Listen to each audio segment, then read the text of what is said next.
एक बड़ा दिल दहला देने वाला, रोंगटे खड़े करने वाला मामला सामने आया है। जी हां, ओवरलोड वाहन आए दिन बेकसूर लोगों को अपनी चपेट में ले रहे हैं, जिनके साथ बड़े बड़े हादसे हो जाते हैं और जिनकी मौके पर जीवन लीला समाप्त हो जाती है। जी हां, बीती शाम 6 से 6:30 बजे के करीब का मामला था, जब दो बाइकें आपस में बुरी तरह से टकरा जाती हैं। जी हां, सामने से एक गन्ने से भरी हुई ओवरलोड ट्रैक्टर ट्रॉली के आने से दोनों बाइकों में आपस में इतनी ज़्यादा टक्कर होती है कि मौके पर एक युवक के साथ बड़ा हादसा होने से वो युवक जो है मौके पर दम तोड़ देता है और इस दुनिया को अलविदा कह जाता है। जी हाँ, बाकी के जो 4 लोग हैं, जिसमें से एक महिला है और 3 युवक हैं, जी हाँ, वो अभी भी जिंदगी और मौत से जिला यमुनानगर के ट्रामा सेंटर में जूझ रहे हैं। उनका इलाज चल रहा है, लेकिन एक युवक बताया जा रहा है कि सहारनपुर का रहने वाला था और यमुनानगर में जॉब करता था। 20 से 22 साल की उस युवक की उम्र सामने आ रही है। जी हाँ,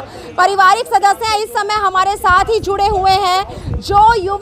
जिस युवक के साथ बड़ा हादसा हुआ है, जो इस दुनिया को अलविदा कह चुका है, पोस्टमार्टम की कार्यवाही के लिए उसके मृतक शव को मोर्चरी में लाया जा चुका है। जी हां, एक तरफ पोस्टमार्टम की कार्यवाही शुरू हो चुकी है और दूसरी तरफ परिजनों के अंदर रोष देखने को मिल रहा है, क्योंकि आए दिन जिला यमुनानगर में जो ओवरलोड, चाहे हम ट्रैक्टर ट्रॉली की बात करें, चाहे ट्रक की बात करें, चाहे डंपर की बात करें, बेकसूर लोगों को अपनी चपेट में ले रहे हैं, जिसके कारण बहुत से घरों के चिराग बुझते दिखाई दे रहे हैं। आप देख सकते हैं, सहारनपुर का रहने वाला वो युवक है जिसकी उम्र 20 से 22 वर्ष की बताई जा रही है। जी हां, यमुनानगर में जॉब करता था, लेकिन दो बाइकों में आपस में बुरी तरह टक्कर होने से मौके पर एक युवक जिसकी हम बात कर रहे हैं वो दम तोड़ देता है और इस दुनिया को अलविदा कह जाता है। उसका भाई भी मौके पर हमारे साथ है, तो एक बार पूरा मामला जरूर जानेंगे। हमारा जो सहारनपुर से लड़का था, ये यहाँ पर जॉब करता था, तो ये कल शाम कंपनी से ही किसी लेडीज़ को छोड़ने के लिए निकला था।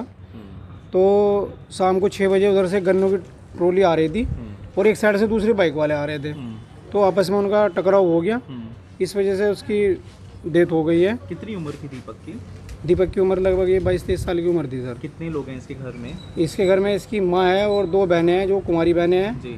और पापा नहीं है। हाँ। एक बहन इसकी फालिस की बीमार है, वो बहुत ज़्यादा गरीब घर से ही है। भाई भी बीमार है। तो किस कंपनी में काम करता है? कंपनी का तो देखो सर, हमें पता नहीं इस बारे में भी, लेकिन कल शाम जो चंडीगढ़ लेके गए थे वो यूं ही लेके गए थे। अच्छा, जिस कंपनी में काम करते थे। जो एक्सीडेंट हुआ कितने बजे का मामला? ये सर 6-6:15 बजे का मामला है और लगभग 2 बजे रात इनको चंडीगढ़ से वापसी लेके आए हैं। तो दीपक के पारिवारिक सदस्य पहुंचे हैं यहाँ पे?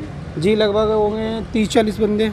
नहीं, तो आप जो वो एक्सीडेंट हुआ था, कितने लोगों का एक्सीडेंट हुआ था लगभग? ये लगभग 3-5 बंदों का हुआ है। तो उनमें से कितने लोग मृत हैं और कितने अभी घायल? अभी सर जो उसमें से जो लेडीज़ है वो भी ज़्यादा गंभीर रूप से घायल है और 2-3 बंदे हैं, 2 की टांग टूटी हुई है, एक का यहाँ पर क्या कुछ लगता है ये हादसा ही एक तरह की था, क्योंकि दोनों पक्षों को चोट आई है? नहीं सर, ये तो एक मतलब कि एक तो जैसे कि ओवरलोड से बताया ना मैडम ने बोला अभी, ओवरलोड की वजह से शायद वो गन्नों की ट्रॉली अगर 20 सड़कों को फैलते हुए ना चलती तो शायद ऐसा ना होता। तो क्या कुछ कहना चाहेंगे कि क्या सर? एक तो हमारे अब तो लग के यहाँ से ये भी नहीं पता चल पाया कि मतलब हमें किस टाइम डेड बॉडी मिल जाएगी, किस टाइम नहीं आई है अभी? जी नहीं, कोई नहीं आया। और आपको सूचना कब मिली थी कि दीपक? सूचना सर ये हमें हमारा जो भैया है, एक रात उसको पास फ़ोन गया था और वो रात से यहीं पर है और जो जिस कंपनी में काम करते थे, शायद हम ये चाहते हैं कि वो मालिक आए यहाँ पर, कुछ मुआवजा दे उन्हें, ताकि क्योंकि गरीब घर से है, पापा है नहीं, मम्मी है। कितने बजे से खड़े हैं आप लोग यहाँ पर? हम सुबह से यहाँ 6 बजे से खड़े मैडम। पुलिस को सूचना तो दे दी गई होगी? जी। तो पुलिस नहीं आई अभी तक? जी नहीं। ये सहारनपुर से हैं आप लोग? जी सहारनपुर से यमुनानगर में? जी। क्या कुछ लगता है आपको कि पुलिस का कैसा रवैया? पुलिस का जैसे बताया जाता है कि हरियाणा की पुलिस बहुत ज़्यादा मतलब इस पर एक्शन लेती है, लेकिन फिलहाल ऐसा कुछ नहीं हो पाया। तो आप लोग क्या कुछ मांग करते हैं कि जल्दी से पोस्टमार्टम हो? हमें यही तो, हम ये सुबह से यहाँ मतलब सब भूख के प्यासे खड़े हैं यहाँ से, और तब तक किसी ने आगे ये भी नहीं कहा कि भाई तुम्हें मिल जाएगी, कैसे होगा, पोस्टमार्टम हो जाएगा, अभी तक के कोई मामला ही नहीं हो पाया। तो कौन से उसमें है, कौन से गांव का था ये? गांव कोलागढ़ का है जी। कोलागढ़ का निवासी था। जी हाँ, तो क्या लगता है कोलागढ़ का निवासी मामा हो, क्या कुछ कहना चाहेंगे? कब आए आप? मैं से यहाँ 8 बजे आ जाता ये। तो क्या कुछ लगता है अंकल, एक्सीडेंट की सूचना कैसे फ़ोन पर प्राप्त हुई थी आपको? फ़ोन पर बात हुई है, फ़ोन से ये कहा भाई लड़का गुजर गया आपका भांजा, और ऐसी बात है वहाँ लेके गए। तो आपको घर पता है पर कि तो दीपक सारे- यहाँ पर कहाँ पर घर जॉब हम तो करता घर था? से हैं, मुजफ्फरनगर साहब पुरका जी गाँव बहुत जाड़ी। जी तो अंकल जी दीपक यहाँ कहाँ कौन सी कंपनी में जॉब तो करता यो ही है? नहीं पता लगा जी, आज हमें भी नहीं पता लगा आज तक तो भी। कैसे पता लगेगा इस बात ये का? मैडम जिस बाइक से एक्सीडेंट हुआ है ना, वो बाइक जो है अभी थाने में है। कंपनी में काम करता है, जिस थाने में है उस बाइक से तो पता चल ही जाएगा किस कंपनी में है, किस कंपनी में नहीं। बाइक कंपनी वालों ने जी बाइक कंपनी वालों की है। जी जी जी। तो क्या कुछ लगता है, घर में तो मातम का माहौल है और जी, दीपक का शव नहीं मिल हाँ। पा रहा है, आपकी बहन का भी रो रो कर बहुत बुरा हाल है जी। एक हमारी भांजी वो भी मोहताज है, भांजा वो भी बीमार पड़ा, मोहताज वो भी बेकार ही हुआ पड़ा। घर में तो यही कर खा रहा था, यही लेने देने वाला यही था। कमाने वाला था, बस और कोई घर नहीं के है। कमाने वाला ही चिराग चला गया है। बस यही चला यहाँ जो तो घर के कमाने वाला जी 3 चिराग है। साल 3 साल से जॉब कर रहा था यहाँ पर। कहीं ना कहीं घर वालों 3 साल से एक ही कंपनी में जॉब कर रहा था। तो आप देख सकते हैं 22 से 23 साल की दीपक की सहारनपुर का रहने वाला था दीपक, जिसकी उम्र 22 से 23 साल की सामने आ रही है। जी हाँ, अपने घर का पालन पोषण इसी के काम के चलते चलता था, लेकिन आप देख सकते हैं दीपक के साथ बड़ा हादसा हो जाता है। जी हाँ, अपनी कंपनी में काम करने वाली एक महिला को छोड़ने के लिए जब उसके घर जाता है तो वापसी में शादीपुर के पास जो है एक बड़े हादसे का शिकार हो जाता है। आप देख सकते हैं परिवार में, दीपक के परिवार की अगर हम बात करें तो बहुत से पारिवारिक सदस्य बीमार चल रहे थे। जी हाँ, पहले ही परिवार में बहुत ही ज्यादा परेशानियां चल रही थी, लेकिन